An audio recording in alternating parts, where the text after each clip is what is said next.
মৰমৰ বন্ধু বান্ধৱসকল, আপোনালোকৰ মাজত মই আন এটা নতুন ভিডিঅ' লৈ আহিছোঁ। যিহেতু আমাৰ চৰকাৰে ৰোল কৰি দিছে ছাত্ৰ ছাত্ৰী এডমিশ্যন লোৱাৰ কাৰণে আমাৰ ইনকামিং চাৰ্টিফিকেট ওলাব লাগে। প্ৰথমে আমাৰ এটা কাম কৰিব লাগিব, ইনকাম চাৰ্টিফিকেটখন ল'বলৈ মণ্ডল অফিচত যাব লাগিব। যাই কিনে তাৰ পৰা এখন মণ্ডলৰ পৰা এখন ফৰ্ম ল'ব লাগিব। ফৰ্ম লৈ কিনে ফৰ্মখন ফিল আপ কৰিব লাগিব। মই আপোনালোকক দেখুৱাই দি আছোঁ ফৰ্মখন কেনেকৈ ক'ত কি লিখিব লাগে আৰু কেনেকৈ ফিল আপ কৰিব লাগে মই দেখুৱাই দি আছোঁ, আৰু আপোনালোকে ভালদৰে ভিডিঅ'খন চাই থাকক। ফৰ্মখন ফিল আপ কৰিলে প্ৰথমে আপোনালোকে যিটো বড়োফলাৰ আখৰেৰে লিখিব লাগিব, চব গোটেইকেইটা বড়ো হাতৰ আখৰে লিখিব লাগিব।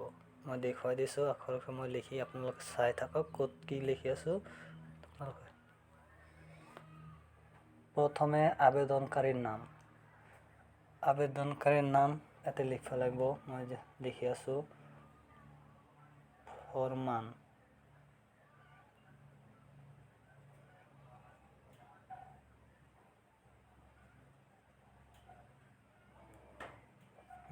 আলী।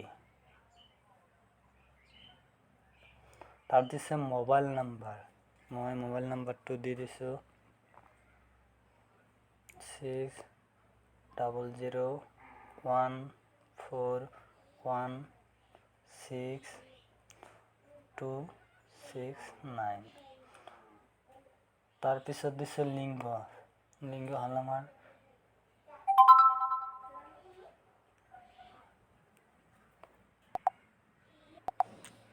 ML, MALE। আৰু ইয়াতে দিছে সম্পৰ্ক সম্পৰ্কৰ নাম। আমাৰ যিখিনি সম্পৰ্ক তাৰ নাম হ'ল, আমি ইয়াতে লিখি দিছোঁ আমাৰটো, আপোনালোকে লিখি দিব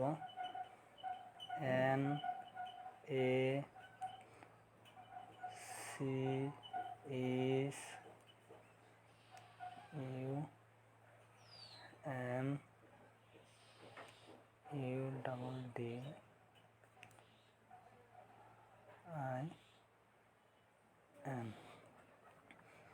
তাৰপিছত উপাৰ্জনৰ উৎস নাই, আৰু বৃত্তিটো আমাৰ হ'ল ফাৰ্মাৰ, যিহেতু আমি খেতিয়ক।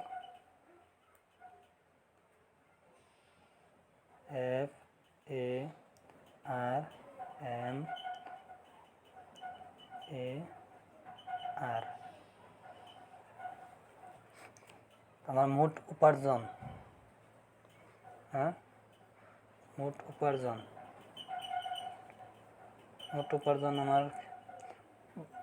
আমাৰ বছৰত উপাৰ্জন কৰিলে আমাৰ খেতি কৰা মানুহ বছৰত আমি 70 মান হয়। আমাৰ 70,000 ইয়াতে লিখি দিছোঁ। আমাৰ প্ৰথম ঠিকানাৰ প্ৰথম শাৰী, আমাৰ ঠিকানাৰ প্ৰথম শাৰী হ'ল আমাৰ কুৰিয়ামাৰী।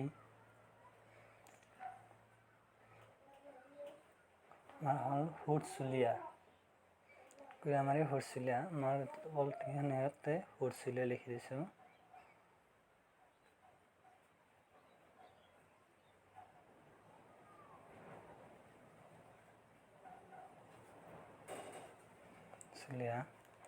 আমাৰ ষ্টেট আসাম।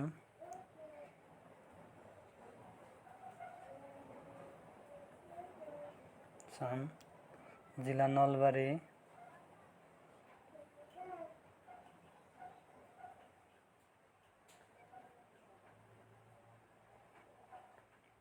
আমাৰ মহকুমা নলবাৰী।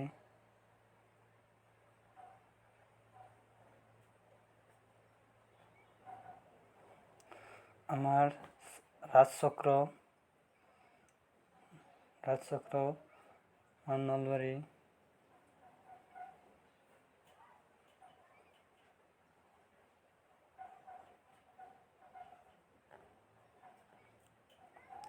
মৌজা আমাৰ বৰক্ষেত্ৰী।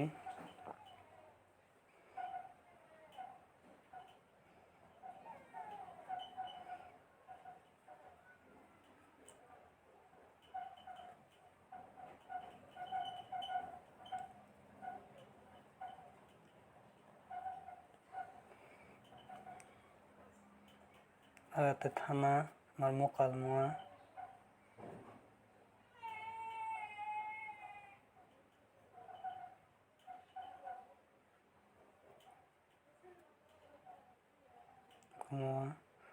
ডাকঘৰ আমাৰ ভাংনামাৰি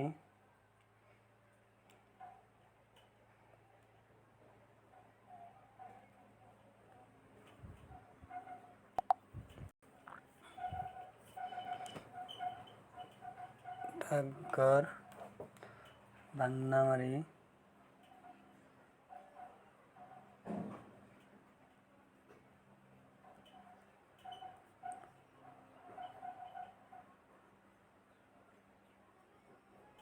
আদি পিনক'ড আমাৰ 781126 হৈ গ'ল। এইখিনি যাতে আমাৰ আৰু এটা কাম আছে, ইয়াতে আমাৰ ঠিকানা প্ৰমাণপত্ৰ যাতে ID আমাৰ ভোটাৰ আই কাৰ্ড আৰু এটা পৰিচয় পত্ৰ প্ৰুফ ইয়াতে পান কাৰ্ড দিলেও হ'ব, আধাৰ কাৰ্ড দিলেও হ'ব। আৰু আমাৰ যিটো আৰু ডকুমেণ্টছ লাগিব ভূমি সম্পৰ্ক প্ৰমাণপত্ৰ যেনে খাজনা ৰচিদ আৰু গাঁওবুঢ়া এখন চাৰ্টিফিকেট। মানে গাঁওবুঢ়া চাৰ্টিফিকেটখনত এনেকুৱা উল্লেখ থাকিব লাগিব যে আমাৰ ঘৰত কোনো নাই, পৰিয়ালত কোনো চাকৰি নাই। আৰু লাষ্টত ইয়াতে দেখিছে যে আবেদনকাৰীৰ চহী, আৰু যিহেতু অলৰেডি মোৰ দেউতাই ইয়াতে চহী কৰি দিছে, দেখা পাইছে ইয়াতে ফৰমান বুলি চহী কৰি দিছে। আপোনালোকৰ এনেকৈ ফৰ্ম ফিল আপ কৰক আৰু লগত ডকুমেণ্টছখিনি ফটো ষ্টেট কৰি কিনে আৰু লগত গাঁওবুঢ়া চাৰ্টিফিকেট লৈ কিনে একেলগে কৰি SDC তাতে জমা দিয়ক। আৰু এটা কাম আছে যে ইয়াতে SDC ডাইৰেক্টলি জমা দিব নোৱাৰি, ইয়াতে এটা কৰি ল'ব, যিটো আপোনাৰ মাটিৰ য'ত খাজনা ৰচিদ সেইটো তাতে কৰিব লাগিব। যিটো আপোনাৰ মণ্ডল, যিটো য'ৰ খাজনা ৰচিদৰে মণ্ডল থাকে এটাকৈ, সেই মণ্ডল তাতে যাই কিনে এখন চহী কৰিব লাগিব। আজি আছিল এইখিনি এনেকুৱা প্ৰচেছ আপোনালোকে কৰক আৰু ভালদৰে ফৰ্মখন ফিল আপ কৰি আপোনালোকে নিজেও ইনকাম চাৰ্টিফিকেট ওলাই লওক।